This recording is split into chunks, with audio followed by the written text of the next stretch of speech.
والله يدعو إلى دار السلام ويهدي من يشاء إلى صراط مستقيم.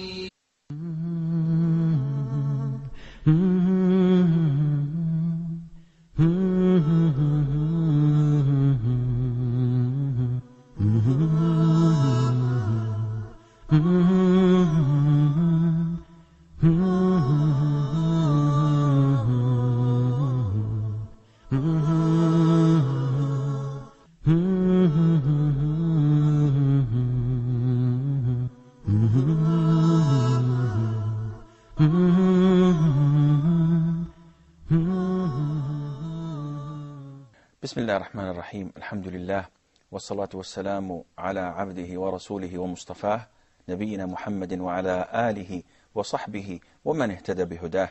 Dear brothers and sisters in Islam, Assalamu alaikum wa rahmatullahi wa barakatuh, and welcome to Mercy to Mankind. Allahumma salli wa sallim alayh. We talked previously about the origin of the tribe of Quraysh and how Mecca started and what was the role of Abraham and Ishmael, may Allah, peace and praise be upon them all, had to do with that. But Sheikh, in the previous session you've mentioned that the people there were following the religion of Abraham. But what about Christianity and Judaism? That's a very good question. You have to look at the religious status just before the commissioning of the Prophet ﷺ, or being commissioned or revealed to. The religious status in general was as follows. The majority were pagans. And they were not pagans by birth, but after Abraham and Ishmael died, all the Arabs at that time were Muslims, in the sense that they have surrendered their will to Allah. They were following the teachings of Abraham and Ishmael. And this is the meaning of Islam, because all the messengers and prophets of Allah preached Islam, which is submission. To the will of God. Submission to the will of God. In the sense, also the notion of Hanafiya? Al-Hanafiya also is the same thing. Hanafiya in Arabic means to go to one side rather than going in straight. And this means that they go astray from the crooked way. But their way is the straight path. So, Islam is a submission to the will of Allah, and all the messengers and prophets of Allah preached the message, which is monotheism. Only worship Allah Azza wa Jal, who is worthy of being worshipped alone without associating anyone or anything else with Him.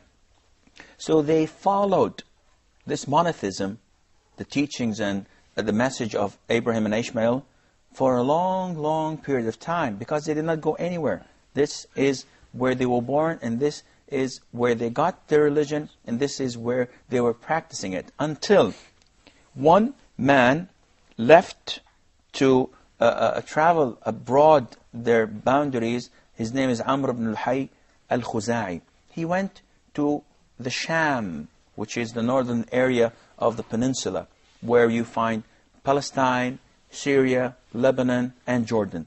This whole area is called Sham. And there he saw the idols. And he thought that they looked cool. So he thought, and this is by Satan, that by bringing them idols back to Mecca, we can get closer to Allah by worshipping them. So he was the first to introduce the idols to Mecca. And he was also the first to introduce the idea of letting the camels, sheep, cows to go without any movement. In the sense that they are not to be used in farming. The animals are not to be used for carrying them or carrying their cargo. And it was called, he was the first to make this as-sa'ibah. So, why did he do this? He is claiming that these cattle are only for their idols. So no one is to touch or talk or harm or use any of that. Now, the Prophet ﷺ told us that because of this, he saw him in hell going round his guts because of the paganism he introduced to those who only worshipped Allah Azza wa Jal. Therefore, people started to go into paganism. They started associating others with Allah to the extent that they had these idols in the Kaaba. They had 360 idols around the Kaaba. Some of it was made of wood, others was made of stones, and others were made of gold. And some were made of dates. And well, not in the Kaaba, Yeah. but to the extent people lost their minds, to the extent that an Arab would come and build a statue as an idol of dates and worship him the whole day. This is the idol is going to get me closer to Allah Azza wa Jal. And at the end of the day, once he felt hungry, He would eat it. he ate his God. And then the following morning, he would make himself another God. God, maybe with another flavor of strawberry or whatever was available at the time. The problem is that they believed in Allah and in His existence. They believed that Allah Azza wa Jal is the Creator. They believed that Allah Almighty was also the one who makes people die. And they believed that Allah Almighty is the one that gives them their provisions. But Satan came to them through the idea of, why not get closer to Allah? You're not pure enough to get closer to Allah. So the best way is to have people to intercede for you, or to have objects to intercede for you. They started by worshipping these graves, started to worshipping pious people, and then ended up by worshipping stones, trees, any idols that they bring, thinking that these are the gods that should be worshipped in order to get closer to Allah Azza wa Jal. Then, Sheikh, there are several kinds of monotheism. Monotheism of that Allah is the creator, the sustainer, the cherisher, and so on. And monotheism that Allah, the only and true God, that be worshipped alone. Okay. Then, This is true. This is what we call tawheed. To worship Allah Azza wa Jal, not to associate anyone with Him. And this is divided into three sections. The first section is that people all share, pagans and monotheists.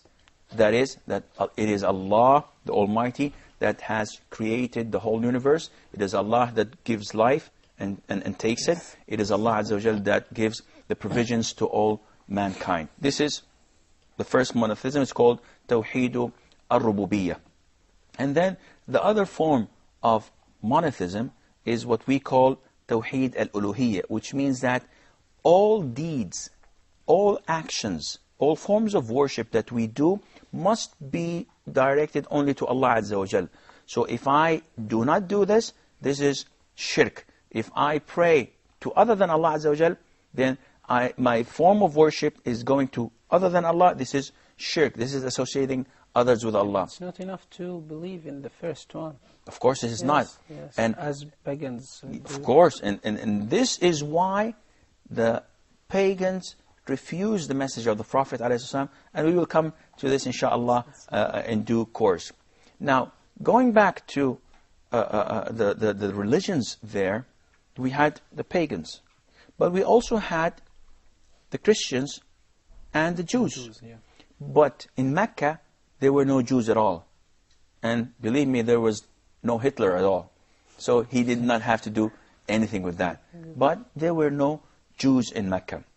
There were a handful of Christians. The majority of the Jews were in Medina and in Najran. And the Christians were in the Sham area with scattered bits and pieces here or there. But the majority of the people were pagans. Now, if you want to look at the political status of the people just before the revelation and the birth of Muhammad ﷺ, we will find that there were two types of people. Crowned kings that were appointed by the superpowers at the time, the Romans or the Byzantines, and the Persians.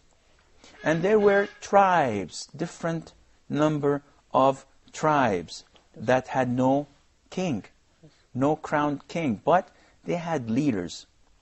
If we look at Quraysh, and Quraysh, as mentioned before, is the tribe, the main tribe that was controlling and governing Mecca at the time. If we look at Quraysh, we would find that they did not have any kings, but they had a number of great rulers ruling them. So one great ruler was in charge of feeding and providing water to the pilgrims. One other great ruler was taking care of the mosque, Al-Haram. The other third ruler was in charge of trade and securing their trade paths and so on. In that aspect, we find that the people of Quraysh had many good attributes and ethics applied. But at the same time, you have to realize that the social aspects was not as one would have imagined or wished for. For example, though they had many good attributes, adultery and fornication was widely spread among them, to the extent that only few refused to go and to be part of fornication. And we were told, as in the hadith of Aisha, may Allah be pleased with her, that they had different forms of marriages. And this shows you the blessing of Allah upon us as Muslims. One form of marriage is the normal one. You go to a man and ask his daughter in marriage. He accepts, it's okay. The second form of marriage would be that 9 men come, or less, and they sleep with this woman, and at the end, after she is pregnant and she gives birth, she looks at them and says that, well, the father is this man. Yes. And the third form, of course, this is all adultery. Huh? The third form would be that a husband seeking to have a good and healthy son would look at himself in the mirror and say, I'm not the man. So he asks his wife to go and sleep with someone who is noble and rich and healthy. And once she's pregnant, he claims that son to be his. And the last and fourth type of marriage was the marriage of prostitution, which is not actual marriage, but a prostitute, once she's pregnant, they bring someone to try to identify the child, who's his father by his genes or by the way he looks. Alhamdulillah for the blessing of Islam. We have a short break, and inshallah we will be right back.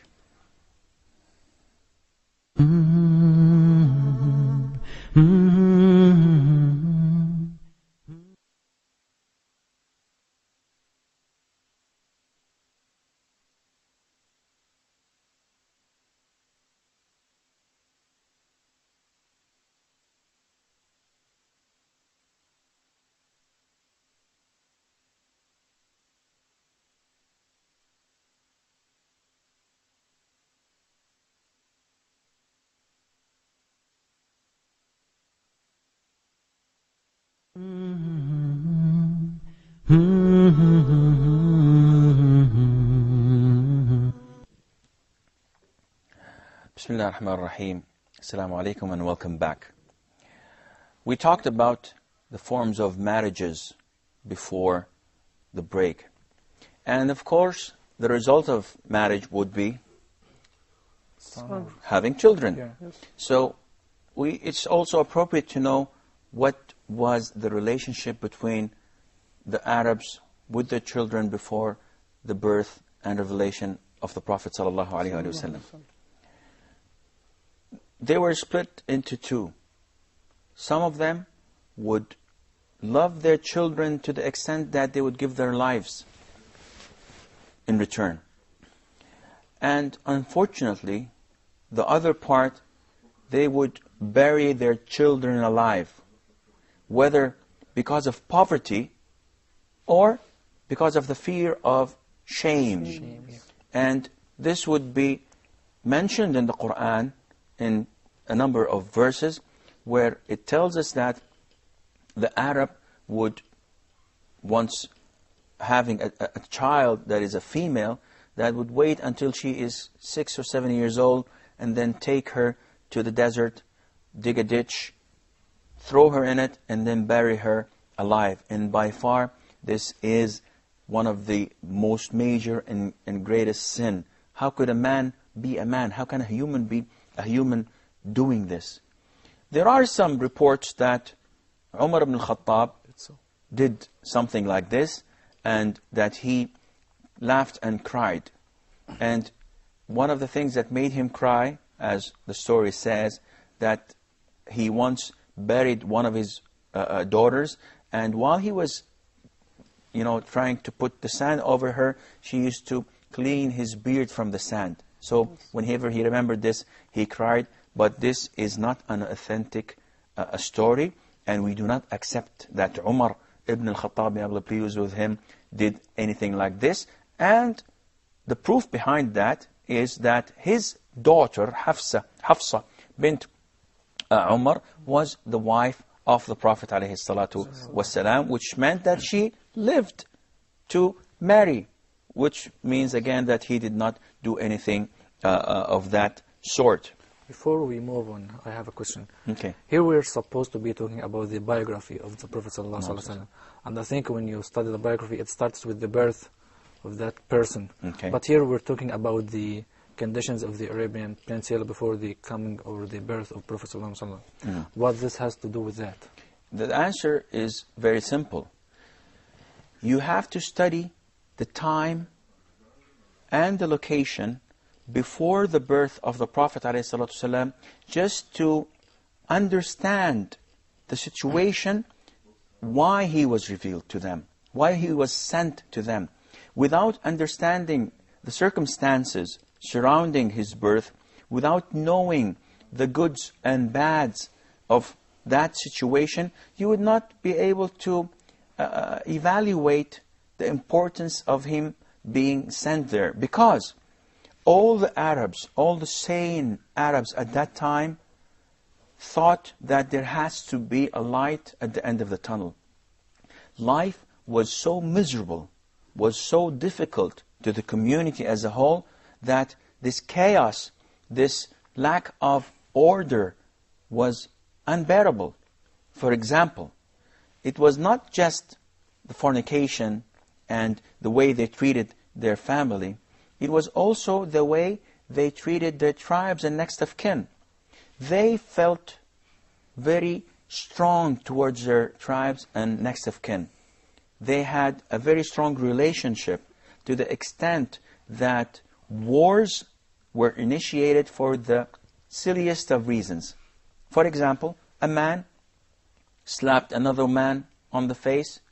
They had a feud. They quarreled a little bit. Each one went back to his family.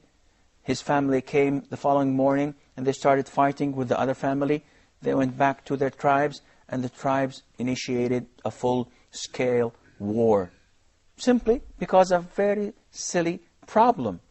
And it showed you that this is one of the good things, which is to be strongly connected to your relatives, but it was in a bad sense because it meant that you are ready to be an aggressor with your relative, though he is the unfair and the unjust person. Also, having said that, we have to know that the Arabs at that time had gambling in their blood, which is a very bad thing, which is forbidden in Islam. Gambling is a major sin. The Arabs at that time also adored intoxicants. But having said that, they did not have any cocaine, heroin, crack, or whatever. They had wine. And they loved wine so much to the extent that they used to call the grape tree as being generosity. Because whenever they drank, they felt so generous, they gave all their money while they were drunk. And they did so many bad things as well. But this was the only thing that remained in the memory after waking up and being sober. They thought that, I've lost everything. Well, this is part of generosity. They also, as mentioned before, used to kill their children, males and females, by burying them. And they, among them was spread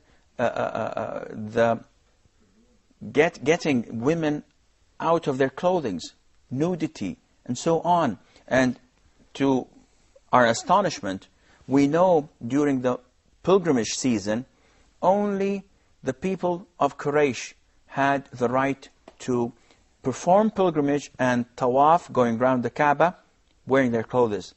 Any other Arabs who came from outside Mecca was forced to make tawaf nude, women and men. And this was normal to them, though it is not normal to us as Muslim, where our religion teaches and preaches chastity and so on. And again, it was very normal to have feuds and to get wars initiated for any simple reason. So if an Arab did not have anything to do, he goes to his tribe and say, what about visiting our neighbors for the rest of the day? And they go and kill and loot whatever they can at that time. All of this was there among the Arabs.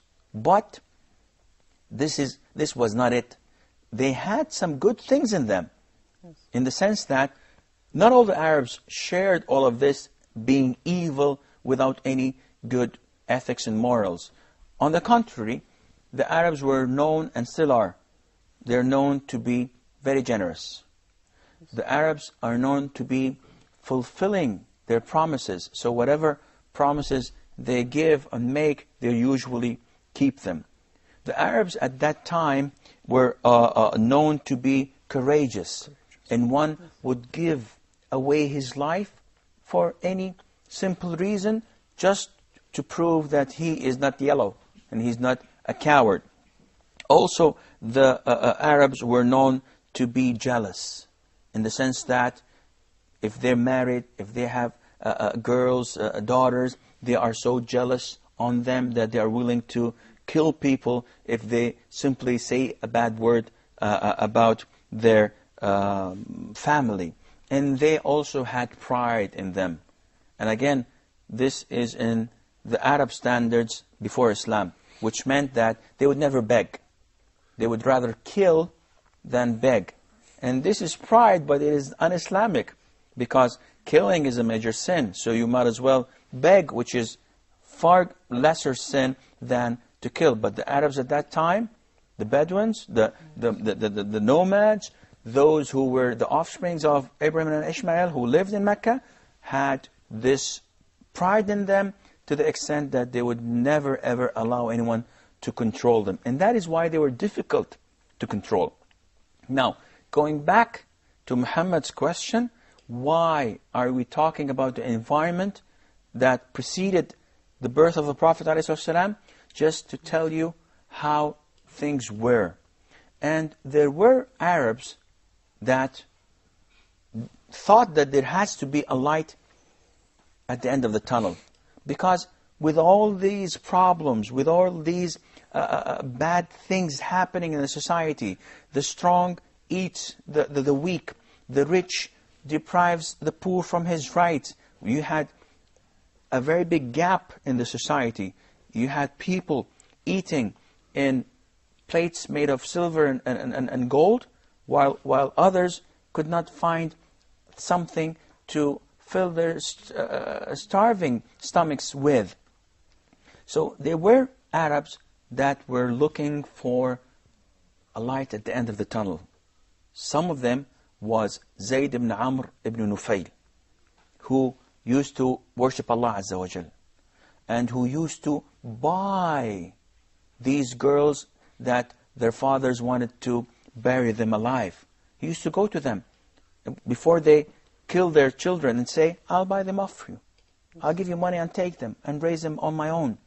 He used to or depict the fact that people sacrifice a sheep, an animal, to their idols and say, Subhanallah, it is Allah who gave us rain and who grew the grass and who gave us this animal to feed from. And then you sacrifice it to another God. This is unacceptable. So Zayd ibn Amr ibn Nufayl, our Prophet told us ﷺ, that he is a nation on his own and that he died on following the religion of Abraham, monotheism. Also there was Umayyah ibn Abi Salt, who was a poet, and the Prophet ﷺ used to love hearing his poems because he used to talk about worshipping Allah alone, about the things in the universe that only Allah alone can do it, as we were told by one of the companions that was traveling with the Prophet ﷺ. The Prophet asked him, do you know any of the poems that Umayyah ibn Abi Salt used to say? So he said yes, and he started saying it to the Prophet, and the Prophet ﷺ used to love hearing these poems because there were Arabs who had this in them, that only Allah Azza wa Jal is worthy of being worshipped, and only Allah Azza wa Jal is worthy of being presented with sacrifice to Him, and all of these idols are not worthy of being worshipped. This was the set that the Arabs were living in, with the superpowers. The Byzantines and the Persians were surrounding them, no government ruling them, all these bad things and morals and ethics and bad behavior. The set was ready to receive the Prophet sallallahu alaihi wasallam. I'm afraid that this is all the time we have for today's program. Inshallah, we will meet again. Fi amanillah. Wassalamu alaikum wa rahmatullahi wa barakatuh. Mm-hmm.